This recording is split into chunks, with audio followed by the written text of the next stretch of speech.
तो आज हम एक बहुत ही इंपॉर्टेंट रिजल्ट करेंगे। रिजल्ट क्या है?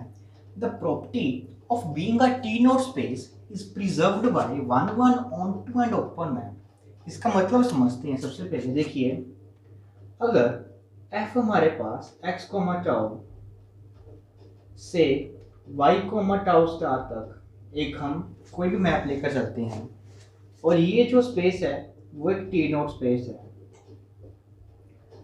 अगर f हमारे पास एक one one onto and एक ओपन मैप है, तब क्या होगा कि अगर ये स्पेस टी नोट है तो ये भी स्पेस क्या बन जाएगी? टी नोट बन जाएगी। मतलब one one onto and open, ये तीन चीजें ही सफिशिएंट हैं इसको टी नोट बनाने में। ठीक है, हमें कॉन्टिन्यूटी की जरूरत नहीं पड़ेगी। तो इट मीन्स ये हमारे पास क्या बन जाएगी? एक टोपोलॉजिकल प्रॉपर्टी बन जाएगी। तो देखिए, काफी इजी प्रूफ है।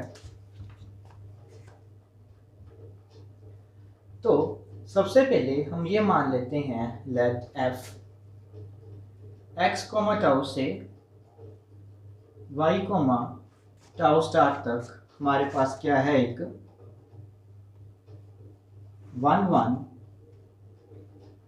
On to and open map है। और साथ ही में जो हमारे पास x टाउ है वो एक टी नॉट स्पेस है।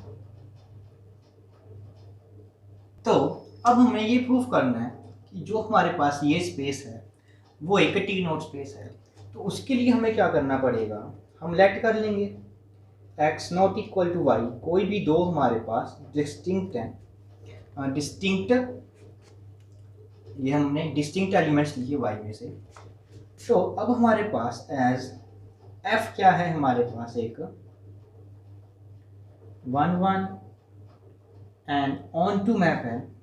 अगर ये हमारे पास one one onto map है तो हमारे पास there exist p and q unique elements exist करेंगे फ्रॉम x स्पेस में, such that f of p क्या होगा हमारे पास? x and f of q क्या होगा हमारे पास? y। यही होगा। अब देखिए, ये हमारे पास फंक्शन है, ये हमारे पास x टू y एक स्पेस पड़ी है और यहाँ पर हमने दो डिस्टिंक्ट पॉइंट्स लिए x एंड y। क्योंकि मैप ऑन टू है, इट मीन्स x की एटलीस्ट एक तो प्री इमेज होगी ऑन टू करके, एटलीस्ट एक तो प्री इमेज होगी। और जो ये दो एलिमेंट्स हैं, जो x और y यहाँ पर डिस्टिंक्ट हैं, तो ये भी डिस्टिंक्ट होंगे। अगर डिस्टिंक्ट ना हुए, मान लेते हैं कि ये दोनों इक्वल हो गए, तो इट मीन्स कुछ ये बन जाएगा। p की इमेज क्या है? x and y। तो एक एलिमेंट की दो इमेजेस तो आ नहीं सकती ना डिस्टिंक्ट। तो यहाँ से जो जो दो एलिमेंट्स हैं वो हमेशा हमारे डिस्टिंक्ट एलिमेंट्स होंगे, such that p not equal to q। अब और बात आती है, जब भी हम इनवर्स इमेज लेते हैं तो पॉसिबिलिटी होती है कि इसकी एक से ज़्यादा प्री इमेजेस आ जाएं, बट f हमें क्या दिया हुआ है? वन वन दिया हुआ है। तो इट मीन्स x एलिमेंट की सिर्फ एक ही प्री इमेज हो सकती है p, y की हमारे पास सिर्फ एक ही प्री इमेज हो सकती है q, क्योंकि f हमारे पास वन वन है। तभी हमने यहाँ पर ये यूनिक लिखा है। यूनिक हम तभी लिख सकते हैं अगर हम वन वन मैप लेते हैं। ऑन टू से हमारे पास एग्जिस्टेंस आएगी और ये दोनों के दोनों डिस्टिंक्शन आएंगी, और वन वन से हमें ये दोनों के दोनों यूनिक एलिमेंट, सॉरी यूनिकनेस आएगी इन दोनों के बीच में। ठीक है, तो ये बन गया। अब p हमारे पास नॉट इक्वल टू q है इन x में, बट x तो हमारे पास क्या है? एक टी नॉट स्पेस है। अगर वो टी नॉट स्पेस है, दैट मीन्स देयर एग्जिस्ट कोई ना कोई एक ओपन सेट एग्जिस्ट करेगा, सच दैट जो कि इन दोनों में से किसी एक पॉइंट को कंटेन करेगा, और जो पॉइंट को कंटेन करेगा उसे मान लेते हैं हम p, और जो पॉइंट को कंटेन नहीं करेगा उसे मान लेते हैं हम q। तो ये बन जाएगा। तो हमारे पास F जो है वो एक ओपन मैप है, तो दैट मीन्स जो F ऑफ G होगा हमारे पास वो टाउ स्टार होगा। दैट इज F एक ओपन मैप है, तो ओपन मैप की image of open set under open map open होती है, तो ये हमारे पास अब टाउ स्टार में बिलोंग कर जाएगा। अब देखिए जो P एलिमेंट है हमारे पास वो बिलोंग कर रहा है G में, तो that means F of P belong करेगा हमारे पास G में, ये बात होगी। अब Q एलिमेंट है वो बिलोंग नहीं कर रहा G में, तो जो हमारे पास F ऑफ Q एलिमेंट है वो बिलोंग नहीं करेगा G में। अब F ऑफ P क्या है हमारे पास, X बिलोंग कर,